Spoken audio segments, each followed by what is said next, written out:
Welcome in the Paul Kuharsky podcast. I'm Paul Kuharsky of paulkuharsky.com. Some of you recently said, hey, why don't you do something with Turron Davenport? And so here's Turron Davenport of ESPN.com. We work together closely all the time, sit next to each other on the other side of this screen in the Titans press room. Thanks for joining me. For real. Thanks for having me. I appreciate it. So I've got a couple topics sketched out, but we will be question heavy. Load up here in the comments on YouTube and Twitter, and we will run from there. We're going to talk a little bit about quarterback comparison. J.C. Latham coming off a tough week. The steel topping out ceremony we were at today, not so much about the physical steel topping out, but we saw some dignitaries there. Titans' tough schedule this year. And much, much more. Sponsored by Edley's Barbecue, as always, the place to eat. 8 local locations. Closest one to us is in East Nashville. Usually I would be broadcasting from 12 South. Titans ceremony this morning put me off the trail there, so running later than usual. Turron's off pork, but there's plenty for him to eat at Edley's in terms of beef, turkey, and chicken. And for all of you, I like the burnt ends. I mean, Edley's, you got it going on. I like it. He knows. Let's start off with this quarterback comparison. So talk this week because Sam Darnold was an available veteran quarterback in the offseason, obviously good one, and the Titans are going to face him and likely his wrath on Sunday. Seemed to me an unreasonable thing. I don't think this was a place for him to come with Callahan heading into his second year. Maybe he marries a young coach going into a first year of a new program. Landed in a great situation. Titans obviously went with the young quarterback first pick in the draft. But I thought it was interesting. Did Denard Wilson overlap with Darnold? Yes. In New York, right? Yeah. So Wilson, when he talked to us on Thursday, talked about, went through his struggles, everything. Now has found the ideal situation, going through his bumps and bruises and everything. And kind of in the way he talked about Darnold, seemed to be talking about, like most coaches do, what the ideal path is for Cam Ward. Right. I think that's really what it is a situation where if you compare the two, it's like you have with Darnold, okay, you're going to win 7 to 9 games every year. Do you want to do that? A lot of people still complain about Jeff Fisher and how his Titans teams always did that. He's going to be good enough to keep you from getting his replacement. If you want to keep spinning wheels, then that's what you do. However, when you have a crap shoot where you could go for a number 1 pick, go for a quarterback. I'm not saying Cam Ward is Patrick Mahomes, so chill out.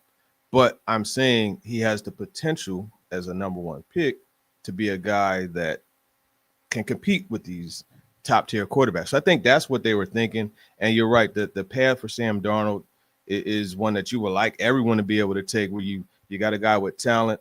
You implement a system that fits his. It's just like Arthur Smith did with Ryan Tannehill, right? Play action. Gary Kubiak, his son Clint Kubiak works the same principle as the play action. Turn it back to the defense. Turn back, find where you got to go, and make it happen. And I think he's in the perfect situation, but it has to be the perfect situation, and this wouldn't have been. Yeah, and Cam may wind up being a Sam Darnold down the road, as good as, we don't know, better, worse. Second team out of a dysfunctional situation. We don't know what happens with the new coaching hire or where this organization goes, but Titans, Jets, some similarity in the dysfunction levels. You hope it doesn't happen that way for him, and that within 3 years, and you got to see it probably by the end of year 2, that it becomes a healthier place for him that knows how to use him. I just gave McCoy some shit. Or Friday is the most casual day with him. So Peyton McCollum is the assistant quarterbacks coach. You were right, though. Okay, so let's spell this out for people. So on the individual drills with quarterbacks on Thursday, they were inside. Not that makes a difference, but everybody's seen the drills where the quarterbacks shuffle in and out of the 5 pads that are laid down on the ground. So Cam is doing this drill. All 3 quarterbacks are doing this drill. I'm paying attention to Cam. And Peyton is behind him with one of those long arm pads, and he's jabbing at the ball. But it's so slight. It's like he's got a feather duster. You might as well have a feather duster or a fly swatter. And he's barely tapping at the ball. So I asked McCoy today, Is this what you're instructing him to do? And how is it at all? Yes, show that. It's hardly, you can see it like you were at the other side of it from me. He's tapping at him ever so slightly. I say, how is this reflective of game situation? And so he says, look, we're not going to clobber him. So this is a McCoy thing, right? I ask him about the extreme low end of what they're doing. He answers like I'm asking for the extreme high end. We're not going to clobber him. It's a practice situation. And I said, can't you see how people see this and think it's indicative of a yawny assistant coach who's 7 games away from being released and looking for his next job? He was dismissive of it. Of course, he's going to defend this guy. I think the right thing to say is, that's something we should look at, and we should be intentional about these things and consider it. What do you think about kind of what he said? Yeah, I think he has a tendency to just kind of like brush through things. It's just like the 4th down situation where we're like back and forth trying to get this guy to answer the damn question. Like, stop working your way around it. Answer the question. I think in this situation, it's like you've already been severely criticized for some of the things. And we're not talking about just anybody. We're talking about actual quarterback coaches, that guys like Deshaun Watson and well, maybe not the best example, but Jordan Love. Like, these guys pay Quincy Avery and Sean McAvoy to coach them. They criticize the other drill. So it's like, you got to think, okay, how can I recalibrate and make sure that we're making the most of the time? He's expanded the individual period from 8 minutes to 12 minutes. What are you getting out of that extra 4 minutes? And everything should be ultra intentional. And that's one of the things I hate to pull the old coaching staff into this, but I love the fact that Mike Vrabel, Terrell Williams, all of those guys, Clint McMillan, their drills, what they were doing, you saw it happen in games. And you were really good. You used to take those drills and show the film after the fact, or even sometimes during a game. I think you'd tweet, they were doing this week, and now you just saw it happen. Yeah. And that's a part of being intentional, being effective, being efficient. When you're 1-9, you got to strip down everything and figure out a way to get stuff back together, because with a team that lacks as much talent as this team does, everything has to be done with the ultimate efficiency, because you have no room to not have everything go perfectly operational wise. Yeah, and if I'm Mike McCoy, I would stand up in front of my coaches in a meeting and say, let's give the media and the public no excuse to say we're going through the motions. Go out to practice and be intentional for your hour and a half about not doing anything that can be accused of us going through the motions. And I feel like defensive line in particular, or pass rusher, defensive front in particular, they do the same individual period every day. Now, you run through some basics, sure, like to touch up on the fundamentals, but if fundamental touch-ups where guys know exactly what's coming for 12 or 14 minutes every day, it gets to feeling like going through the motions, I'm sure, for those guys. So what if somebody came up with a change-up to spark some life and some energy? How would that be a bad thing? I mean, I would imagine any possible change to what's going on now would be good. And for some in the chat are honing in on the time that I mentioned, it's not necessarily the time, it's making use of the time. So you ask for 4 more minutes in an individual period, make that 4 more minutes ultra effective. Special. If not, what's the use of having the 4 more minutes, so. It's not unlike being in a classroom. I've been using maybe too many classroom analogies because I've been in a classroom. I finished my first class at Belmont last night, but I found, and these are students, they're not professionals and everything, but the more I could do to make things different. All right, we're going to break up into a group, and I've come up with a game we're going to play with these headlines or something, or a competition or something different. And some of them, quite frankly, I was kind of doing my confessional last night with them. Like, here's what I wasn't good at. I'm going to be candid with you like I've been all semester. Some of these things had glitches in them, but they still got us started. Now I'm going to polish them up next semester, and they'll be better for the kids that come after you. You were my test case, but it was different, and they liked it, and we got somewhere. Trey is still something on Mike McCarthy. He's dropping words there. Let's see what some of these people have. Kingsbury. What do you think of Kingsbury as a coaching Let's see. candidate? Look, if I'm him, I don't come here. Like, why? Why would you? He's going to be a hot. Well, he may not be as hot as he would have been had he hit the market last year. But I wouldn't come here. If any of the top tier candidates, I don't think they're going to come here because you look at the instability, you look at the cycle on, cycle off, and then you look at the lack of talent. Yeah, they have a lot of money to spend free agency wise, but if you look at the positions that this team needs, and you look at the free agents, it doesn't necessarily match well with Alec Pierce. You sign him. Romeo Dobbs, right? Cornerback wise, you know they're not going to sign Tariq Woolen, right? Because he doesn't fit their good guy character. So, yeah, I wouldn't come here at all. Thinking, Miami is an appealing job. I mean, Ross is a little wacky, but that's relatively steady ownership. That job probably opens. Giants, that's a pretty dysfunctional organization for a long time now. Traditionally good ownership. Not currently good ownership, and it's a shit show. You got to be a guy that's willing to and able to deal with the media level that is. Those are the two big ones. Arizona, I mean, you can punch a lot of holes in the Arizona job. What else is coming open? Yeah. Cleveland, maybe. I mean, it's really hard to be good in Cleveland. Kevin Stefanski's done a good job there despite the not winning. What else we think is coming open? Because some of these other jobs aren't good either. Yeah, I don't think Green Bay is coming open, but the conversation around Matt LaFleur possibly not being there is ridiculous. If he hits the market, he's Stefanski, then those are the guys I would search for first, but they probably wouldn't come. So I think you kind of covered pretty much all the ones that would likely be open. It's not going to be a huge turnover coaching market, which is something that works, I think, in the Titans' favor. John says, statistically, the most successful head coaches are second-time hires and 5-year play callers. So he's looking at Kingsbury out of that. I've heard some things about Kingsbury maybe being content to be a coordinator, which is kind of a smart thing for a guy like that. Like he's a good coordinator. He connects himself to a good head coach. He's with one now.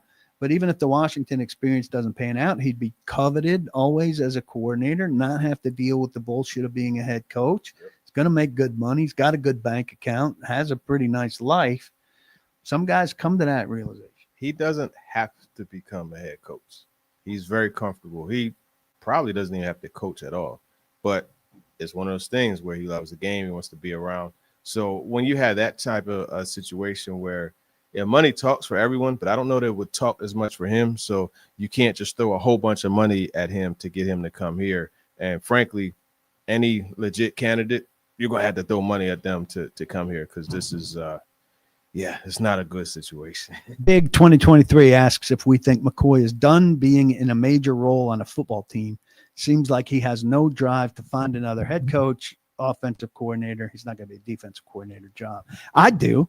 I mean, I don't think he understands what he needed to show in this window in order to make himself appealing for a job in 2025 NFL. Yeah, I mean, dang, have a little bit of aggression. Just a little bit, right? When you have your quarterback saying that you want to be more aggressive and go for it more, and you know what, shame on me because I meant to ask him today about these fourth down situations. Like, he's an old school coach. Old school coaches use analytics too. Just call it tendencies. And I just wanted to know, like, do you look at any of that stuff?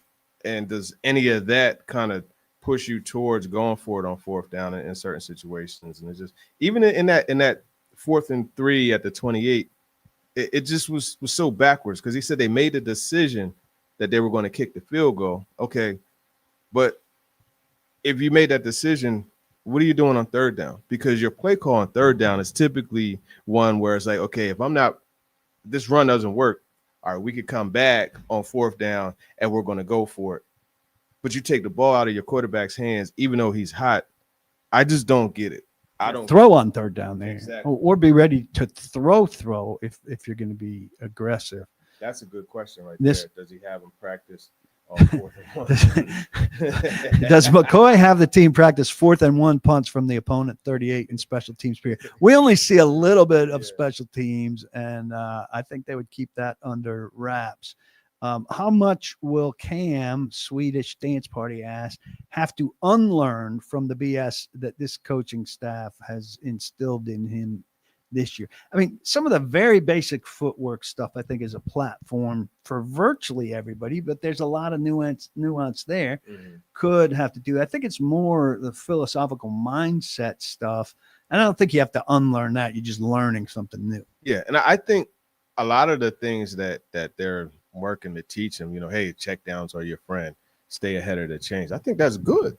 That's good from that perspective. But you're right. Like as far as the other stuff, really, and as you wrote in one of your stories, maybe a week ago or 2 weeks ago, the progress with the mechanics and all that, that's going to come during the off season. And so that's why I can't wait to, really get into that with Daryl Colbert Jr., Cam's coach, and just see how they're going to go about making that change. Let's look here. J.C. Latham came out of that game. He had 3 false starts and a hold. We thought that he played better than it looked. I don't know what your ultimate assessment is. Drew Beatty does film for me. Was disappointed at how much help he got, considering that your left tackle is also not very good. They seemed afraid to let JC be with Will Anderson alone at all. And I'm not saying I think any tackle can use help in a lot of situations. But my thing with Latham was he just didn't really sound pissed off after this game. Now he said, I'm going to hit this clip. He talks about emotion in it. Let's listen to what he had to say here, and we'll come back. Yeah, I mean, absolutely. You try not to. One thing I learned young at Alabama, you try not to play with emotions because emotions can come and go. You try to play with the passion and the love of the game. And yeah, I mean, just thinking about the pre-snap penalties. I mean, we preached on that since OTAs, and it frustrates me even talking about it because that's the first thing in every single meeting we talk about. We talk about the sins that hurt us as an offense, the self-inflicted negatives, and we felt like we established a great routine. And I remember at one point it was multiple weeks in a row of being on the road where we didn't have a pre-snap penalty. So that in one game was just extremely unacceptable, extremely immature. I got to grow up from it. So I mean, yeah, it was really difficult to deal with, especially going against premier rushers. I felt like I did a really good job handling that. It dims the light on that a lot when you have 3 procedural penalties.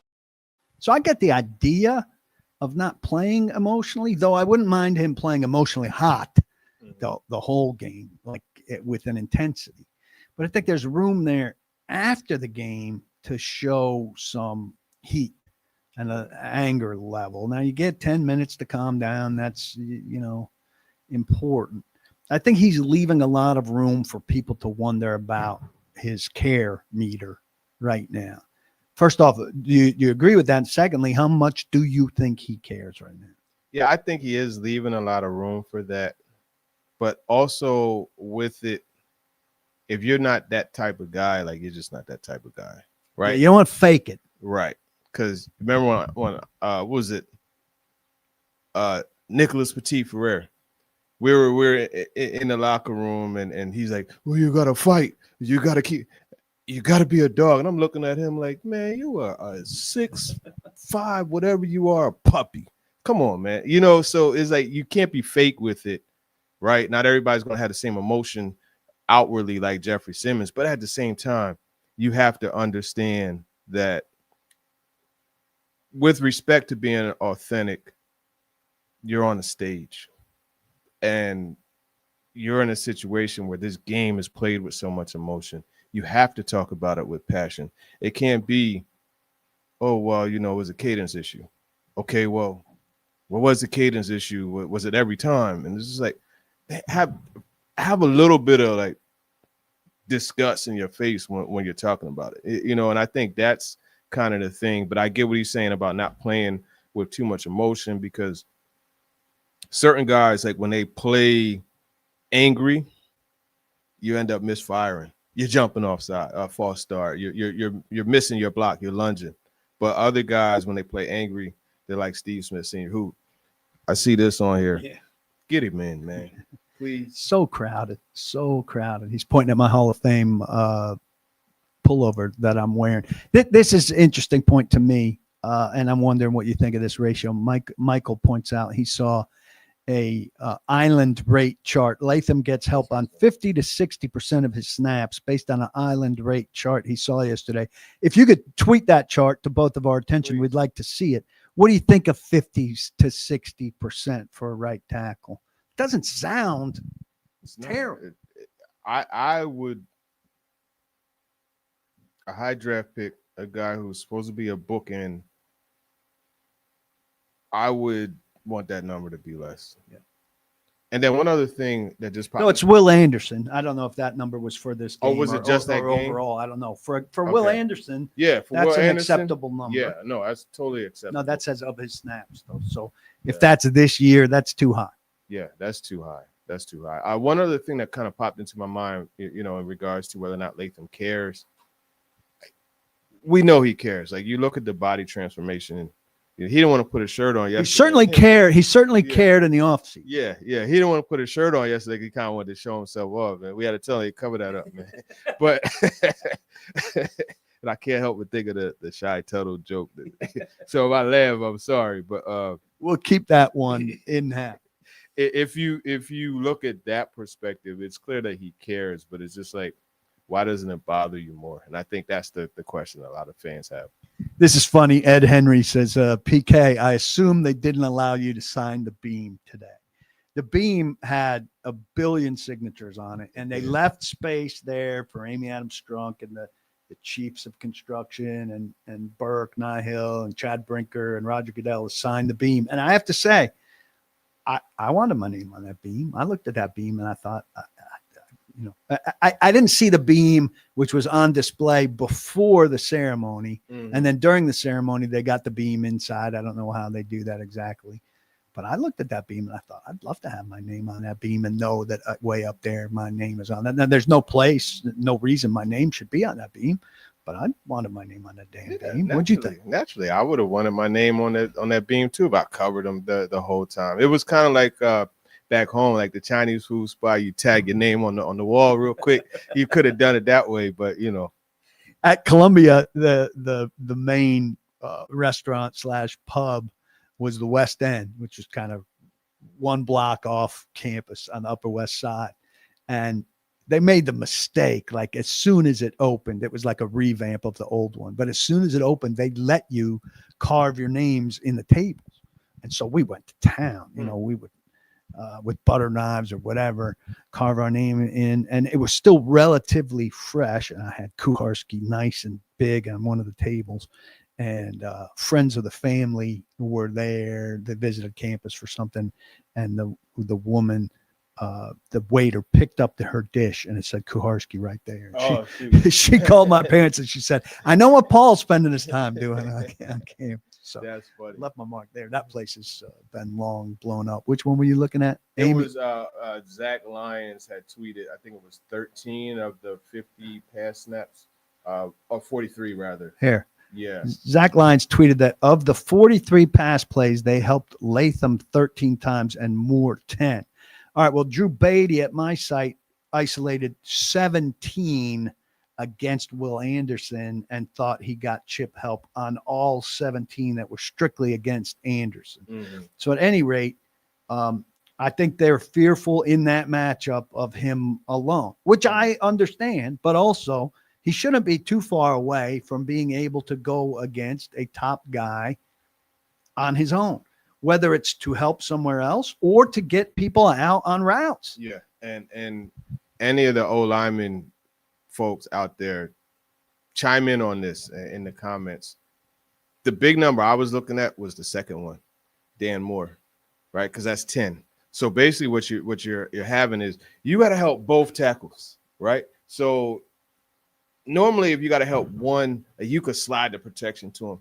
You can't slide to both sides. Yeah. Even though that center guard triangle is pretty good, you can't slide to both sides, right? So it's taken away from how your protection can be more effective. Then to your point, it's taken away from extra guys in the routes. And I mean, look, matchup wise, like you don't really have guys who are just going to go out there and whoop the DBs behind. So you got to have as many opportunities to catch the football and get open as possible. And it's all bad. And that's the whole problem with this team is there's layers of the terribleness, and it's just not going to get better till they get better players. And it's easier said than done, but they have to add talent to the roster. I will say, go check out this piece at polkahursky.com by Drew Beatty. And I thought the chipping was pretty good. So this is a combination of Chig, Helm, Pollard, Spears. They did a good job of helping push Will Anderson out or, make him go somewhere else initially that slowed the process down. And, Will Anderson didn't have a giant day. There were 3 sacks in this game. And I didn't feel like Cam was under, duress for the entirety of this game against a very good defense that still had a very good defensive day. Tony Pollard is a question here. Tony Pollard is immune to criticism for some reason, but he's been terrible. I'm going to push back on that because I talked to him yesterday for my story that I posted this morning on the Russian game. And I mean, it took forever for him to finally come out. But when I did get him, like, he took personal accountability for that. And I wanted to ask him about that wall. As you get closer to 30, unless you're, a Martian like Derrick Henry, as a running back, you typically fall back. And I think that's what he's hitting. And it's just like he still runs hard, but you don't see the same explosiveness. But I will say that he did say that he had to play better. So I don't think he's immune from criticism, maybe in direct talk. But and I don't know where he would have been immune because I haven't really heard him speak at all about any questions or anything like that about his ability. I think the press corps universally hit Tony Pollard and said that he appears to have run out of juice. Mm-hmm. What was it, 2 games ago where he had 10 and Spears had 9, and they ran pretty well collectively. And I think Tony Spears is now a 10 carry back. But also his high end, if he breaks through the line of scrimmage, he's good for 10 or 11 yards. He's not going to do anything on the other end of that. The long speed, forget it. It's not happening. Tajay, that is the advantage that you get with Tajay. He has the long speed. He just naturally plays with more juice, so that's. But he can't run through the middle of the line. I think he can, but it's just, he's not a guy that you're banging between the tackles as much. I think he can, but his advantage, like that pin and pull they ran. No, it was so. Oh, I know. It was a pin and pull, and Zeitler. I think it was against the Raiders. I want to say the 41-yard. That was the longest run of the game, of the season rather. And Zeitler pulled, and that poor DB, he was like, I got to make a business decision, and he got wiped out, and Tajay almost scored. Those are the types of things that you have to do more, and I don't know that I've seen that play executed again, and why not go back to it? Yeah, there's no shock. The Titans do something successful and they don't get back to it. I thought they converted, we had a lot of emphasis on them giving up the 3rd and 16 conversion, but not as much emphasis, and they didn't win. They converted their own, 3rd and 13, 3rd and 14 after a couple penalties on a screen to Tajay Spears, and I've killed them on screens all year. Shitty screen team. But that screen to Tajay Spears is the kind of thing that they need to be good at, that they should be better at. Let's go for a second to this steel topping out ceremony. I had a lot of people ask me what a steel topping out ceremony is. Look, just read the words. Steel topping out ceremony. I don't know what it is either. Well, it's the topping out of the steel. Right. So it's the last steel beam they put in. It's very ceremonial. Look, it's a feel good story for the Titans. It's really about the construction people over there. Right. So it's a moment in the construction that's significant. They finish a certain stage. Titans certainly looking for a happy occasion. I had one of those pins here that showed the logo. I mean, they designed a logo for the occasion, so it's big enough in that. Roger Goodell in town. Amy actually had a microphone, scripted, short, happy.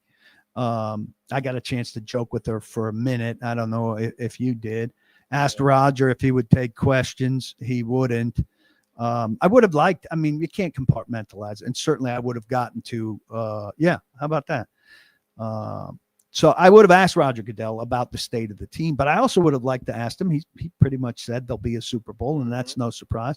I would have liked to have asked him things, though, like, 60,000 seat stadium for the Super Bowl is unconventional. What do you think about this being a smaller building, and what's its future, not for one Super Bowl, but for Super Bowl rotation and stuff like that?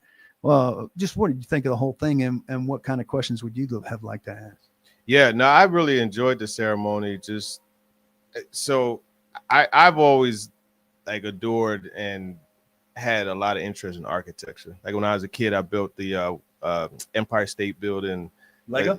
Not Lego. It was Model? like this cardboard put together thing. Then I knocked it down because I was mad about something. But I always loved architecture, so it was cool being there to see that. But then some of the things that Burke said that resonated with me. I love the fact that it's going to be more than just a stadium, and apparently there's going to be 54 events a year there. So it's going to be in use almost every week.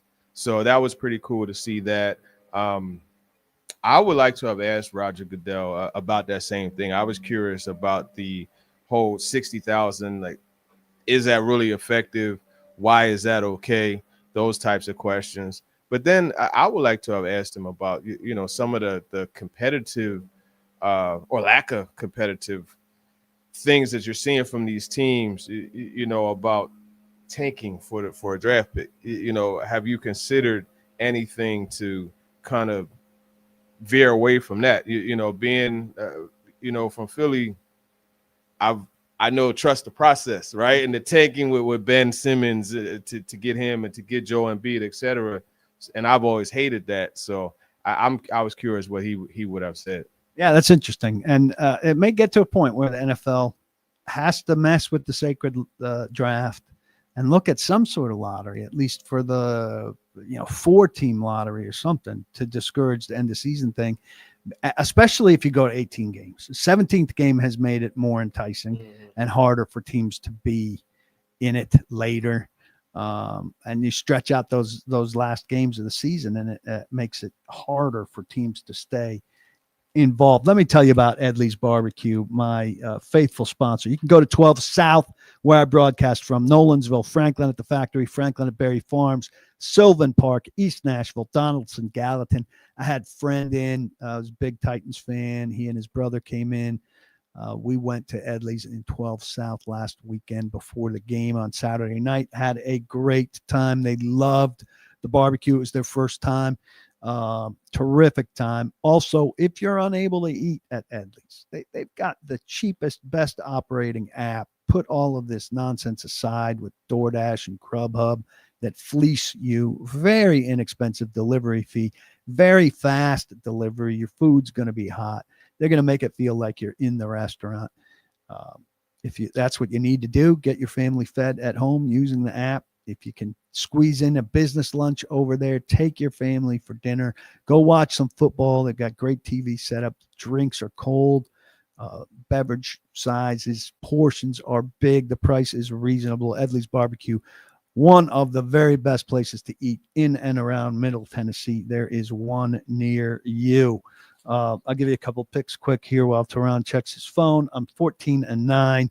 Favorites up the wazoo for me. I'm taking the Raiders -4. No, I'm not taking the Raiders -4. I'm taking the Browns to win against the Raiders. The Raiders -4. The Browns are going to win that game on the road. The Bears are -2.5 at home against the Steelers. I don't believe in the Steelers at all. Give me the Bears. Jaguars -3 at Arizona. I don't believe in the Cardinals at all. I'm taking the Jags as favorites. So Browns winning on the road, Bears winning at home, Jaguars winning at Arizona, all by enough. Bears and Jags by enough to cover. Bears getting 4, which is crazy to me with the Raiders. Jump on board. You're going against the Browns, or you going? No, I'm going with the Browns. I like the Browns defense. I just think the Raiders aren't going to be able to move the ball. What about their starting quarterback? Yeah. I'm not even thinking of it that way. I'm thinking of it very low scoring, bunch of field goals. No, that's a good point. We can sneak in. I did not really think of that. What do you think of Shador with a full practice week? You've been more of a Shador guy throughout the process.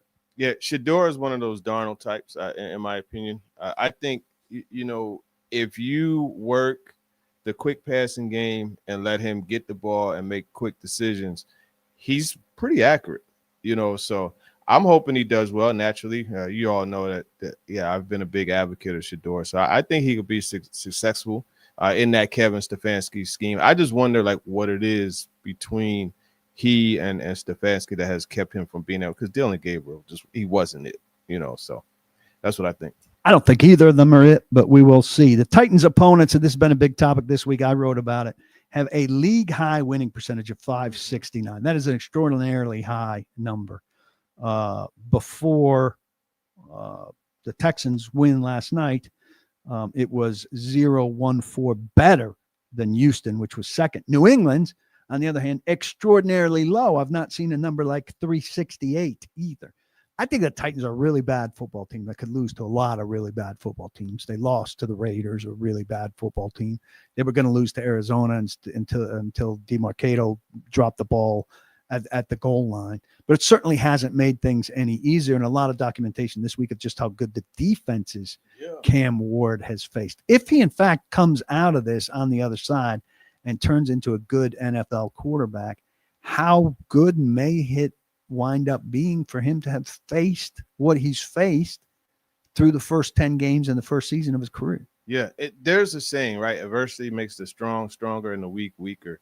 And I think in this case, all of this that he's facing, and I love how Hottie Ward the other day on Monday, he said, adversity is going to come to you early, middle, late. At some point, you're going to face it. And so it's good that he's facing it now, get it out of the way, and weather the storm and move forward. To your point about these teams that he's playing, I mean, look, did you guys watch the game last night? Did you see what the Texans did to Superman, the guy who a lot of people think is the best quarterback ever? I say it sarcastically, and Josh Allen, he struggled. So, yeah, Ward had a decent day against that same defense. Then you also look at how the run game helps a young quarterback. Like, that's what you always want to marry the run game to a young quarterback. This team is dead last, 78 yards per game. But guess what? If you look up the top 5 run defenses, the Titans have played 3 of them. And they're about to play the 6th ranked defense this week. So there's a lot to that schedule. And then you go back, you look at, the Rams. There's a lot of 7-2 teams that they face. The Rams, the Broncos have a good record. They faced the Colts twice, and then you look at the Patriots and what they've done. And we know the Patriots schedule has been a lot different on the flip side. Like a lot 368. Yeah. So it's just, you have to look at all that. End of the day, like, you can only play who's in front of you, and you got to do what you do against them. But it hasn't been easy for this team at all. Really kind of Titans luck. You get the first pick in the draft, you're the worst team in the league. But the schedule only gives you 3 games that are relied based on your schedule. Yeah. And they draw the 2 divisions this year that are really good. If they played the teams that they will play next year, the winning percentage is something like 460. Now, those teams probably turn around and be really good next year, where they play the NFC East and the AFC North, I think. Okay. So that's a lot more favorable. Traditionally good divisions, but they haven't been, right. And at least they have like a top, a middle, and a bottom right now instead of being top heavy. Andre's wondering how the offensive staff was allowed to be put together. First-time head coach, who's a first-time play caller, first-time offensive coordinator, a quarterback coach who's always been bad, and an offensive assistant who's failed. It's a fair question. There's too much first time. Everybody's first time. That initial staff also had a first-time special teams coordinator, and Colt Anderson, first-time offensive coordinator, first-time head coach who's a first-time play caller, and a first-time defensive coordinator. Yeah. And I think the universal reaction to that in hindsight is too much first time. Too much first time. You need to sprinkle in some experience. Now, I will say, to Denard Wilson's credit, and it's funny because last year I told him, your staff is like a scene from Harlem Nights. You got all the – go look up the movie if you don't know what I'm talking about. But, I mean, the experience is there, like with Steve Jackson. Did you notice how he started taking a lap with Kevin Winston after practice? Nah. Yeah, I talked to Winston about that. It's really interesting that they're starting to do that, to talk shop. But you have him, you have Frank Bush, obviously Tracy Rocker.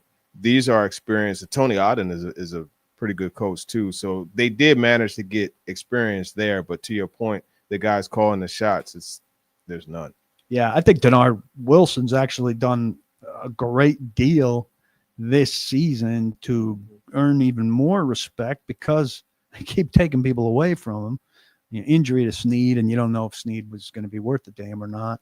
But, he's lost 4 starters through trades and injury and still generate a pass rush that none of us were expecting. You look at the stunts and things, like finding a way to – it took a bit, but he found a way to use Jahai Ward effectively.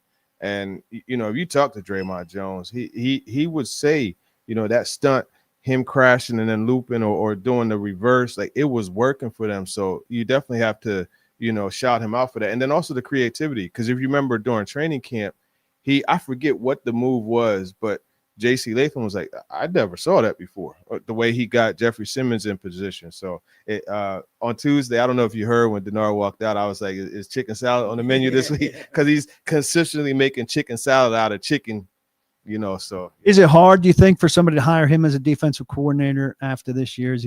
I think he probably winds up as a defensive back coach for at least probably a year or two. He's set back out of his control by the Titans situation. Yeah, that's a great point. And I think it's going to be one of those deals where he goes somewhere and they see like, wow, these guys really they'll run through a wall for him. They'll jump off the bridge for him. And then he gets that job. You know what I mean?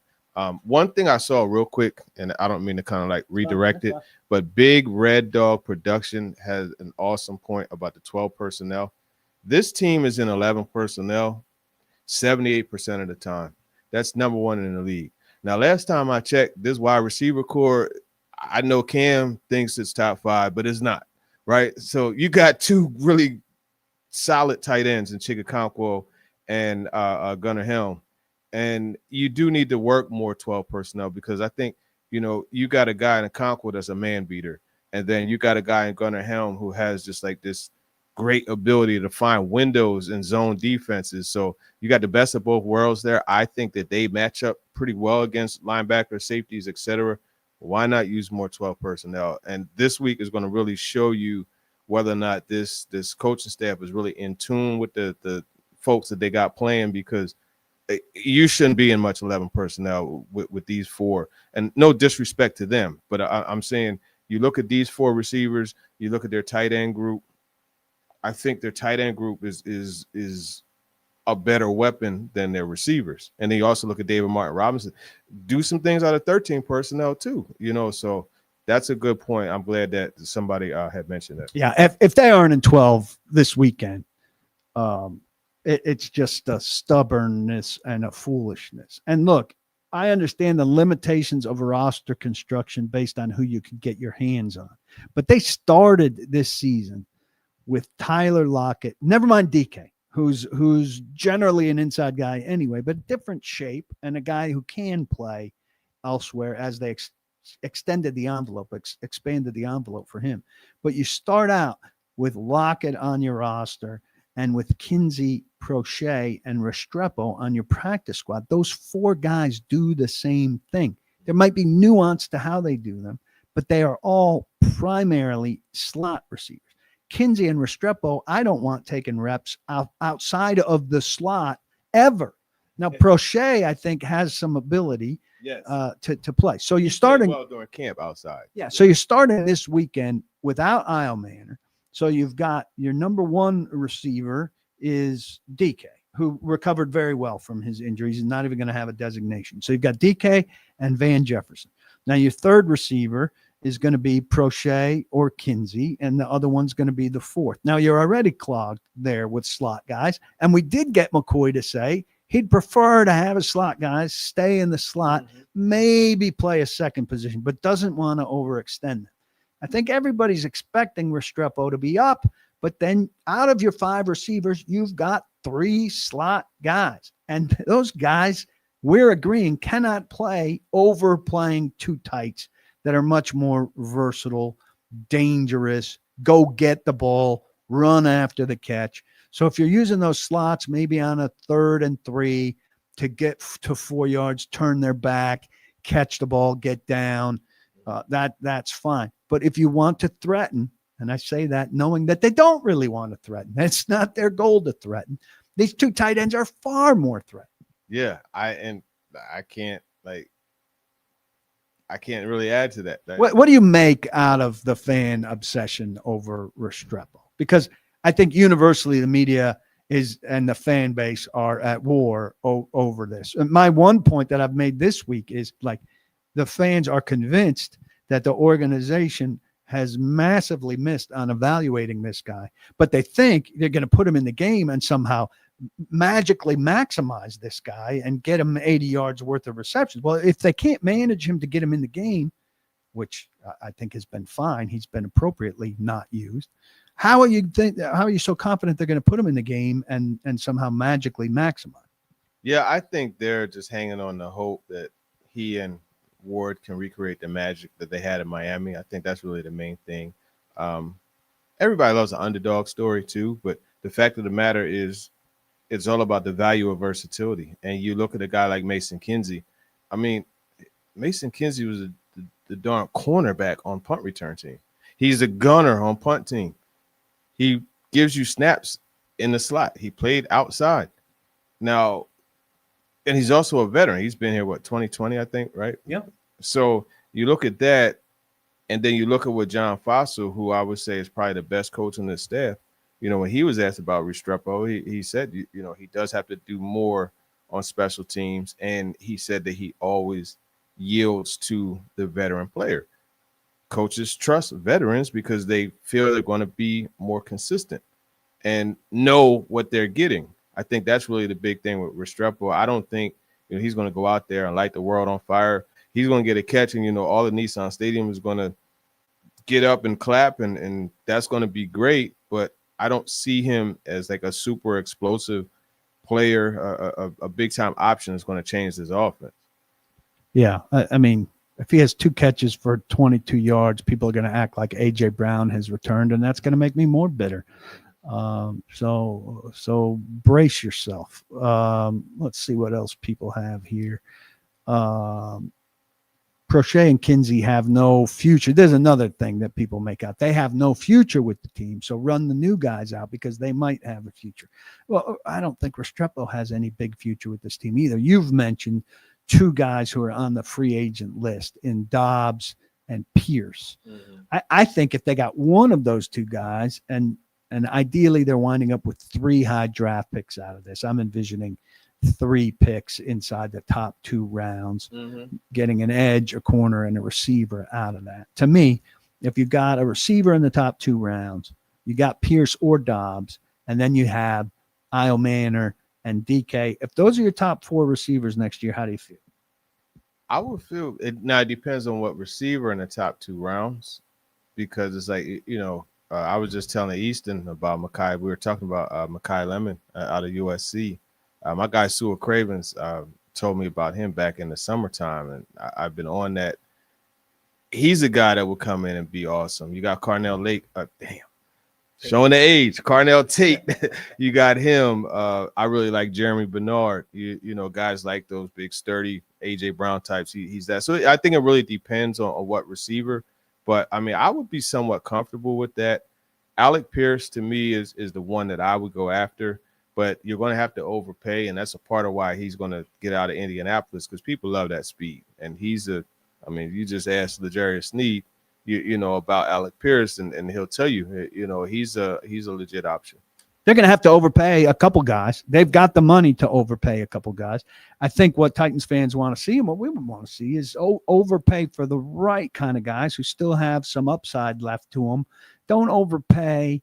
And look, I understand what they did with Dan Moore, but I don't think people are going to be fired up for you to say, hey, we're overpaying for an average guy at this position to lock it down for 2 years while we deal with other stuff. And there are limitations to free agency for sure. But go ahead and overpay for an Alec Pierce and say, between him and a draft pick and our 2 fourth rounders, All right, that's what we're going to do at receiver for now. Now we can move on. Now we can move on and address the long list of other things. What do you think? I'm a fan of this strategy at running back. Brees Hall, who probably gets overpaid, but 2 years ago, and I know it was Rand running things then, they very quickly identified Tony Pollard and said they were going to take care of that. And I know you can find fourth round running backs and the like, but this team has never been good without a big time running back. Now, I'm not saying Brees Hall is of, the Earl Campbell, Eddie George, Chris Johnson, Derrick Henry mold, but I think it gets you part of the way there and buys you the time that if things pan out well for this franchise, and I understand that's a massive if things pan out well for this franchise, Brees Hall could be your bridge, if you could keep him healthy, from now until you get to the point where you could again spend a first or second rounder on a running back and get the next guy in that lineage. Yeah, I mean, it was just a couple years ago where people were like, Brees Hall is going to be another one of those, top tier backs. So if you could keep him healthy, I think that would be a good move. And he's a talented runner, so I wouldn't be opposed to that. And then it also allows you to use one of your draft picks on a different position, right? And so you don't have to use one of the 84th round picks on a running back. You know what I mean? You could take that one of those picks and package it to move up. It's kind of like what they did to get Iomanner. If there's a guy up there that you want to go get, you could go get him. Yeah, I like the idea of like using that cap money to knock out a couple positions where, ideally you like to have no needs going to the draft. That's a laughable idea for this team. Right. But be able to cross a couple off where you say, all right, we can set these couple things aside, stall for a little while, and we'll get this from you.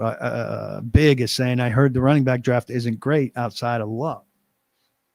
Yeah, I mean, I haven't really dug into the running back position that much, but I mean, there are always going to be backs that you could find. Love is different. Like, you're going to have to use probably a day one pick on him. So, can we talk? Trey wants to know about how good or bad Zeitler's been. I feel like he's been less than I expected. Mm-hmm. Pretty average. Yeah, he's another one where it's kind of facing that drop off. It just kind of is what it is. He hasn't been good. There are some plays, like we mentioned the pin and pull where he got in space and, led the way for Tajay. But the issue, in my opinion, doesn't really lie as much on the inside as it does on the outside. And while we're talking about the inside, like, can we get a round of applause for Peter Skoronski and the way that he's playing? And I know I know Stillman, had this big thing about drafting a guard on the end, high. But if you could get a good one like Skoronski, I understand it. And remember on Monday, or was it Wednesday, when Mike McCoy, he talked so much about, when I asked him about the pocket being pushed. Quarterbacks hate that. So if you could protect that, that's good for your young quarterback. So Skoronski, he's done a great job. I think he's turned into a great pick. I think he deserves a big contract. I think he's one of the leaders on this team. I think he gets poisoned by the idea of Latham failing his way into guard. And then if you end up with a guard from 11-7 in consecutive drafts, you've overguarded in a massive way. Here's this question that we get. Do we think that Pierce would like to come here? Are you going to pay Pierce the most money? Pierce will love it here. If they pay Pierce the most, that's almost always, once in a while, if the contracts are close, a guy might prefer somewhere else, close to home, close to mom, prefers the weather, whatever. No but state taxes. Yeah, for being a young buck and knowing that. Yeah, but 95% of the decision, more than that, maybe, is money.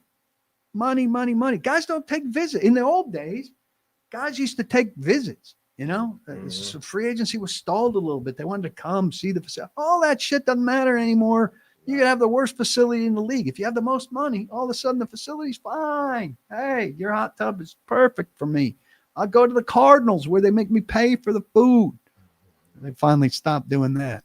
Ed asks, in my wide receiver scenario, why not just keep Ridley as the number 2? No, it's You ever been in a relationship and it was like at one point it was just like, we don't really we need to just split ways. Like it ran its course. And I think that's what this situation, it's run its course. They'll save, I think it's like 13 million. But more importantly, it's just time to just restart that wide receiver core. That's a lot of these deals that they've had are written up really as it's a longer term thing to spread out the money and everything, but it really is intended to be a 2-year deal unless you knock our socks off, and if you pan out in a huge way, then it's advantageous for us both. But odds are we're not really, either of us are not expecting that at the beginning. And then Calvin Ridley will wind up on the market and he's going to be a cheap for somebody. And they're both going to be hopeful. The team's going to hope that he can come in and pan out for them. He's going to hope he can reestablish himself. He's now you don't know the timetable of his recovery off an injury, and you wish him the best. He's been a fun guy to get to know, and he's had some big moments here, but he's also done a lot of disappointing, which is why he's not a part of that long-term solution. Kansas City. That's perfect. Do we think that new head coach would consider keeping Fossil if any of these guys are around? I think Fossil will be here. I mean, I think Brinker and Borgonzi will push for it. I am pretty sure he signed a 3-year deal, so they would. He has job security. He likes it here. He's semi-autonomous as a special team coach is. Unless the new guy has a special teams coach that he absolutely loves, who also is free. That guy has to not be under contract. There's a lot of reason to want Fossil. Absolutely. There's a lot of reason. And I think he would be good also for whatever coach that comes in because he touches the whole roster, right? And so as a coach, you come in, you want to know, okay, like who are the good apples, who are the bad apples? You know that, but then you go ahead and you allow them to prove to you what they are at the same time. And I think having a guy like Fossil, not to mention how good he is as a coach. I mean, 2012, 2013, right? That was the last time a punt was returned for a touchdown. And you saw 2 this year. Obviously, one got called back, but there's no way I'll let him out the building. Nope. Me neither. I would work hard to keep him. And I think there's a better than 80% chance of that happening. We'll end on this from Chosen, who asks us both. Are we convinced Cam is going to be the Titans quarterback of the future? A lot of fans think the Titans got it wrong and should have traded back. I'll start with this on the should have traded back. If they traded back Abdul Carter or Travis Hunter, but I think very likely Abdul Carter would be here. Abdul Carter has, I believe, a sack and a half. He's not been a very productive player for the Giants, who are really bad. And I think people would be. Now, I don't know what Cam Ward would be doing or where he'd be doing it. He'd be doing it for the Giants. And I think he'd probably be struggling. So people wouldn't be pining for Cam Ward, but they'd be pissed off about Abdul Carter. I'll let you go first on the long term. Yeah, it's so early.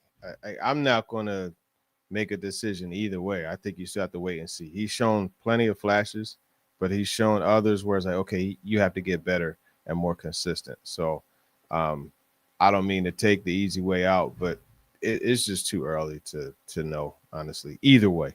I'm saying about him what I said about Marcus Mariota. I think he's got the skill set and the mindset to be a franchise quarterback. Now, but not enough of it has come into practice yet. It's November 21st. A couple weeks earlier next year, you asked me, and I think I'll be compelled to give you a more hard and fast answer, because I think in the NFL circa 2025, 2026, you got to be close to making a decision on a guy a year and a half in, which is unfortunate because that also is really too soon when you see quarterback timetables. Yeah. But I think both of us will be under pressure to give you a more definitive answer. It's too damn soon right now. And fortunately for Titans fans, this kid is not succumbing to the unbelievable amounts of pressure on him, which I think is a very good sign. Now, that's not what's going to make or break him, because ultimately physically he has to get the job done.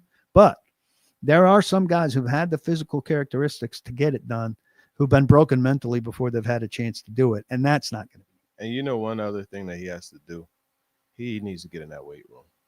Yeah. There's no reason me at 49 years old should have a better looking body than a rookie quarterback in the NFL. I've seen him with his shirt off. I've not seen. I saw you change your shirt today, but I did not see you with your shirt off, and I don't want to see it. But I'll take your word for it. I think he needs to lose some weight too. He's chubby, and so combined, lose the weight, tone. That's another thing. He's got a lot. He's got a very busy offseason. I don't know about you. I'm planning on taking some vacation in the offseason. He needs to, and he's not a vacation guy. He needs to not be on vacation in the offseason. He's got a lot of work. You got to hit it hard. And he needs instructions from his new coaches. They're going to get in here and they're going to write up a plan for him to go off and do with this guy until they get him back to OTA stuff. And a lot of work. We're both going to be writing a lot, talking a lot about Cam Ward's off season. That's going to be the story of the off season. Once the coach is in, we know him and we know his staff. Turron Davenport, my good friend from ESPN.com. People have been clamoring for us to get together. It's a lot of fun, always fun talking ball. Appreciate you coming by. Yeah, for sure. Appreciate you having me. And you know what they say, right? Don't block the blocks. Don't block the box and lock your locks. There you go. He took care of me. Eat at Edley's Barbecue. Also, they say that. Check them out this weekend or get the app on your phone. Order in. Cheap delivery. Fast delivery. You can't beat it. For TD, I'm PK. Have a great weekend. We'll see you at the game. I will have a podcast just like this from the press box. If you're a member of paulkuharsky.com, which you should be, I'll send you a text to tell you what time that's coming after I'm done writing, assessing what went on at Nissan Stadium. I'm not expecting it to be very good. See you.